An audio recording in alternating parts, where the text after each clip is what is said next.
America के एक सांसद ने चौंकाने वाला बयान दिया है। उन्होंने कहा है कि इसराइल को गाजा पर परमाणु बम गिराने की इजाजत मिलनी चाहिए।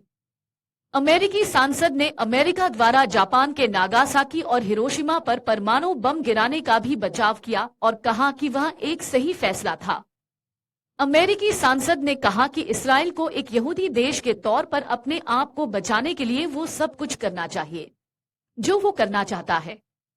अमेरिका के Republican senator Lindsey Graham Israel के कट्टर समर्थक माने जाते हैं। उन्होंने राष्ट्रपति जो बाइडेन के उस फैसले की भी आलोचना की जिसमें उन्होंने इसराइल को भेजे जाने वाले 3000 भारी बमों की डिलीवरी रोक दी है।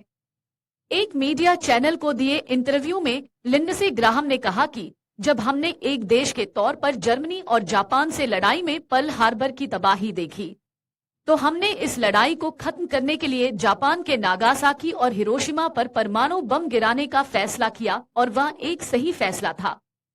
उन्होंने कहा कि इसराइल को भी गाजा में जारी लड़ाई को खत्म करने के लिए परमाणु बम दिए जाने चाहिए। वे इस लड़ाई को हार नहीं सकते। लिंडसे ग्राहम ने कहा, अमेरिका के लिए हिरोशिमा और नागासाकी पर 2 परमाणु बम गिराना क्यों सही था? मुझे लगता है कि वह सही था। इसलिए इसराइल को भी वो सब कुछ करना चाहिए जिससे वह एक यहूदी देश के तौर पर बचा रहे। उन्होंने कहा, गाजा में नागरिकों की मौतों के लिए हमास को जिम्मेदार ठहराया जाना चाहिए क्योंकि हमास ने ही आम नागरिकों को ढाल की तरह इस्तेमाल किया। ग्राहम ने कहा, मुझे लगता है कि गाजा में आम नागरिकों की मौतों को तब तक कम करना संभव नहीं है जब तक हमास अपनी ही जनसंख्या को ढाल की तरह इस्तेमाल करता रहेगा।